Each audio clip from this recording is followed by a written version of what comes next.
Assalamualaikum teman-teman semuanya, kembali bersama gue di channel JVDK.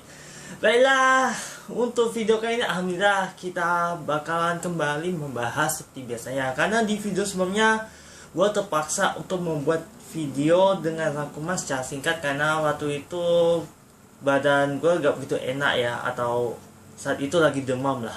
Soalnya lagi beberapa hari ini begitu banyak penyakit yang menulari beberapa orang-orang yang ada di sekitarnya, makanya gue jadi ikutan terkena dampak gak enak badan karena pengaruh cuaca yang begitu panas di Indonesia.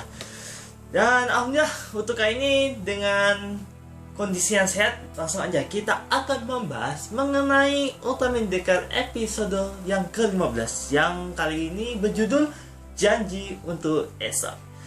Jadi ini berlanjut dari episode sebelumnya, jadi mana hasil pertarungan dari Decker melawan Traveser nyata seri.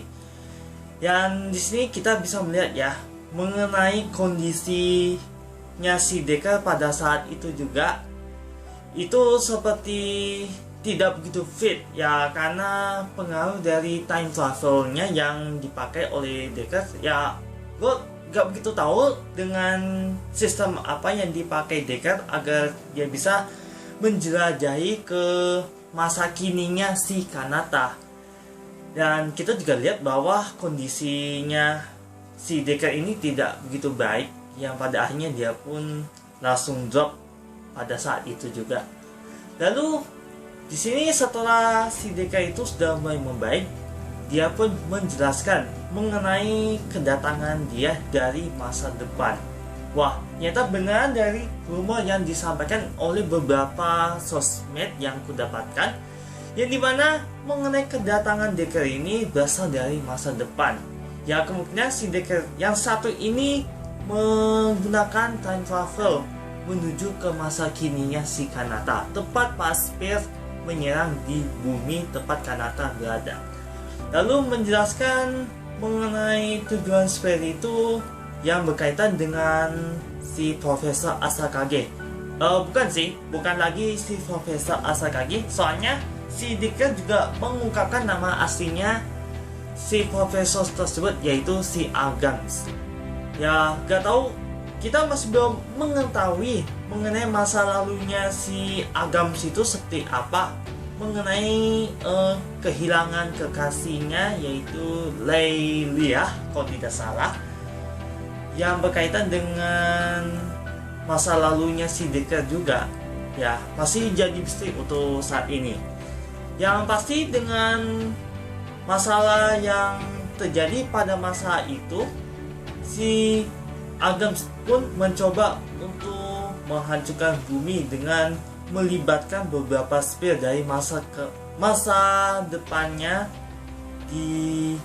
Intinya sih dari masanya si Profesor Asakage dengan Decker ini, yang dimana di masa depannya itu merupakan Spear yang begitu kuat. Lalu si Agams ini membawa para Spear dari masa depannya ke masa kininya si Kanata, tepat sudah terjadi sekitar setahun yang lalu, yang dimana dia berniat untuk menghancurkan bumi untuk alasan atau tujuan yang masih belum diketahui. Intinya dengan kedatangan si Spear yang dari masa depan untuk menghancurkan bumi dengan menyerap beberapa energi yang mereka serap di dalam inti bumi agar bumi ini menyusut dan lenyap tanpa sisa gitu. Di situ pun si Kanata juga bertanya-tanya kenapa si Profesor Asakage si Agams itu mencoba membawa para Spear yang dari masa depan ke masa kininya si Kanata.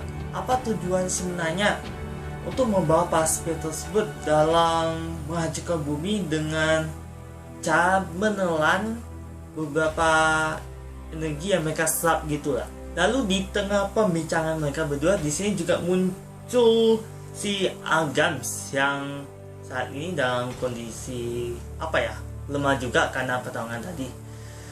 Dan di sini menjelaskan mengenai sedikit alasan dari si Agams, ya dimana dalam kejadian Spear menyerang bumi di tempat Kanata berada, menjelaskan bahwa dalam tujuan membawa Spear dari masa depannya itu hanya sekedar untuk membahas dendam.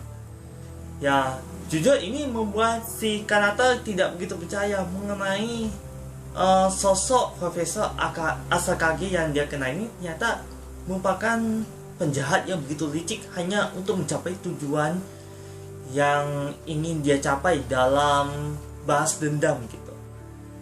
Lalu menjelaskan tentang si Profesor Asakage mengenai seolah-olah dia berkhianat dalam ucapannya dalam melindungi bumi. Ya ternyata dia ini juga merupakan alien yang bukan merupakan penduduk bumi yang aslinya, dan menjelaskan tentang si Agams ini berasal dari planet dari planet Basdo asalnya si Agams ini. Ya mungkin seperti nasibnya si Ignis kali ya, yang dimana si planet tempat Ignis hidup bersama para penduduk dan juga orang-orang terdekatnya itu hancur karena ulahnya si Hildram. Sedangkan kalau si Profesor Asakage, bukan, si Agams maksudnya itu, yang kemungkinan dia kehilangan orang terdekatnya karena nasib yang kemungkinan sama dengan si Ignis kali ya. Ya ini masih merupakan teori gua. Mungkin ini beda konsepnya mengenai balas dendamnya seperti apa dan kepada siapa yang mereka harus kalahkan gitu. Kalau si Ignis si Hildram, sedangkan untuk si Agams ini untuk si Deckard. Ya mungkin karena pada masa itu juga Deckard gagal melindungi orang terkasihnya si Agams kan. Makanya untuk membahas dendam, dia pun membawa beberapa spear dari masa depan yang cukup kuat ke masa kininya si Kanata. Ya hanya sekedar itu yang membuat bumi ini jadi terancam hanya karena masalah pribadi. Namun meski begitu, si Deckard ini mencoba untuk menyadarkan si Agams agar tidak melakukan hal yang terlalu jauh dalam melakukan balas dendamnya, terutama untuk menghancurkan bumi dengan membawa Spear ke masa kininya si Kanata. Ya meski begitu si Agams ini tetap bersikeras untuk membalas dendam dan juga menghancurkan bumi dengan menggunakan unit Traveser untuk mengalahkan mereka berdua. Kemudian balik ke yang lainnya, yang Spearsaurus yang sebelumnya itu menyerap beberapa energi inti bumi, itu bertujuan untuk memperkuat barrier di atmosfer agar bumi ini secepatnya itu bisa ditelan karena pengaruh dari energi tersebut. Dan di sini mereka pun bergegas dengan peralatan yang seadanya karena Nurse DC dan juga Gas Griffon itu sudah tidak bisa berfungsi karena pengaruh elektromagnetik, dan juga Traveser yang mereka andalkan pun diambil alih oleh si Agams untuk mengalahkan Kanata dan juga Deckard. Namun di balik perjuangan mereka pun si Deckard tidak mau tinggal diam, yang pada akhirnya dia tetap melawan si Agams dengan kekuatan yang ada. Ya meskipun keadaan badannya yang sudah tidak begitu kuat dalam menjalankan, atau bisa disebut karena efek time travel yang digunakan oleh Deckard itu tidak bertahan lama lagi di eranya si Kanata. Ya meskipun memasakkan dirinya untuk melawan Traveser sekaligus mengorbankan dirinya untuk menyelesaikan urusannya dalam menghadapi si Argans, namun ditolak oleh si Kanata yang sempat menyelamatkan si Deckard. Karena kita bisa mendengarkan ucapan dari si Kanata yang bisa mengartikan atau dimaksudnya itu mungkin kita dalam suatu hal yang harus dikorbankan itu pasti juga akan menghasilkan kemenangan gitu.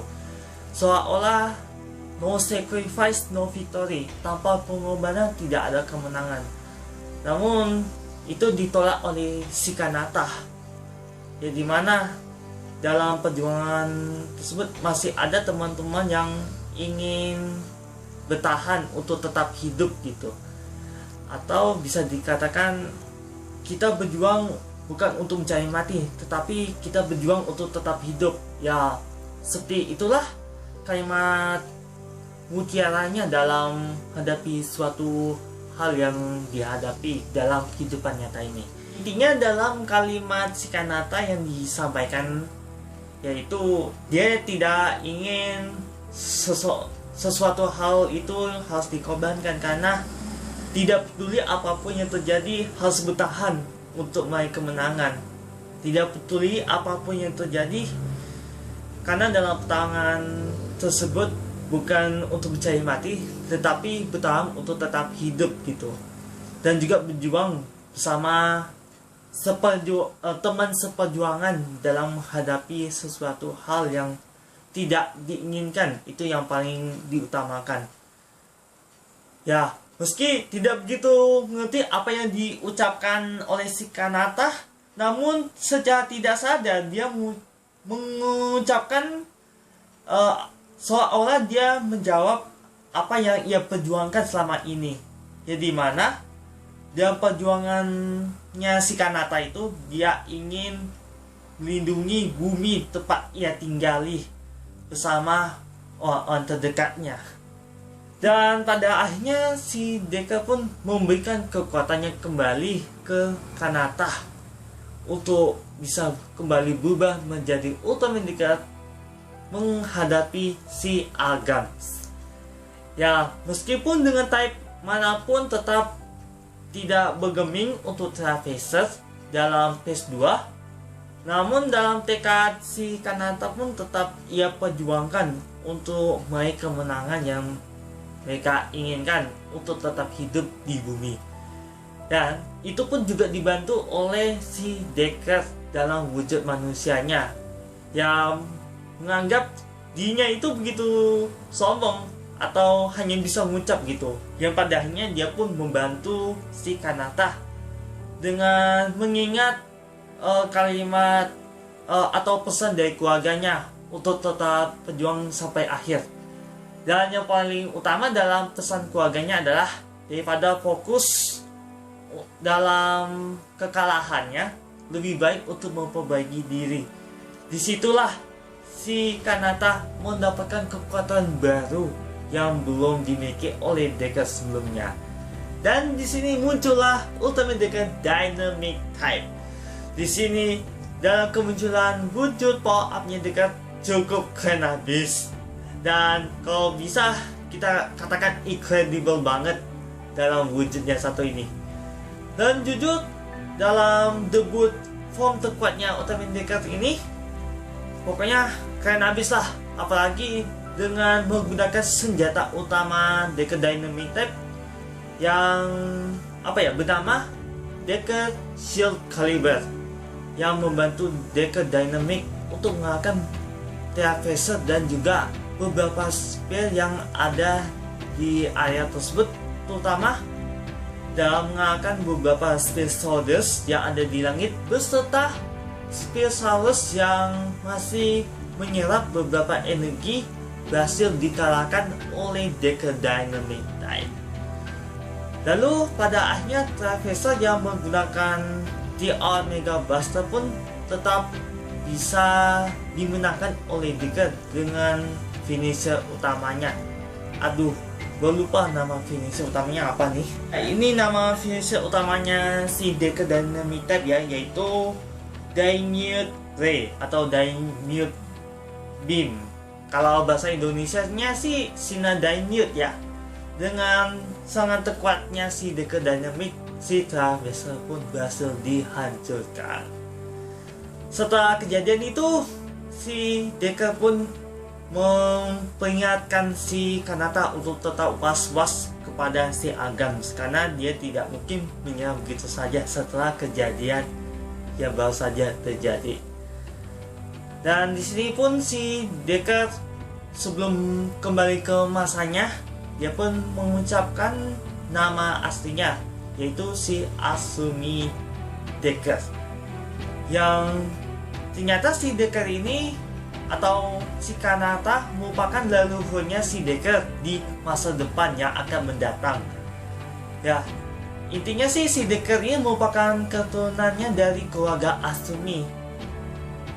Aduh, jujur kalau pembahasannya agak mind blowing sih. Soalnya dari awal pembicaraannya si Kanata dan juga Decker, ya dimana awal pertemuannya mereka, si Decker dari masa depan memberikan kekuatan kepada Kanata untuk berubah jadi Decker. Ya ternyata si Decker ini merupakan human formnya si Ultraman Decker dari masa depan. Aduh, agak rumit sih. Tetapi intinya sih si Decker ini merupakan leluhurnya keluarga Asumi gitulah. Dan juga tidak lupa dalam perjuangan mereka dari masa depan itu bersama si Yuzare yang merupakan versi masa depan, dan juga satu lagi Ultraman yang ikut berjuang dalam melawan Spears di masa depannya Decker, yang dimana itu merupakan Ultraman Dyna yang menjadikan flashback untuk si Decker kepada Kanata dalam cerita yang ia sampaikan. Waduh, agak rumit sih, tapi semoga dengan pembahasan mengenai leluhurnya keluarga Asumi ini teman-teman semuanya bisa mengerti ya.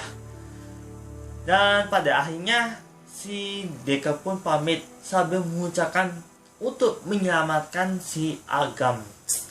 Lalu di sini gue juga ingin membahas kembali sih, soalnya di episode sebelumnya itu tidak sempat kebahas ya karena kondisi badanku yang tidak fit. Yang dimana si Agam sini mengucapkan sesuatu mengenai bunga, pepohonan, langit, angin, awan, matahari, pelangi, pasir, apa ini? Oh bukan, lautan, pasir, dan juga apa ya? Oh ya, tanah. Dan ini sering diucapkan oleh kekasihnya si Agam sini, atau kita panggil si Layla yang merupakan kekasihnya si Agams. Untuk pengucapannya si Agam sendiri mengenai kalimat tersebut masih belum diketahui apa maknanya. Tetapi kalau misalnya teman-teman semuanya ada teori mengenai ucapan yang satu ini, coba kalian komen di bawah.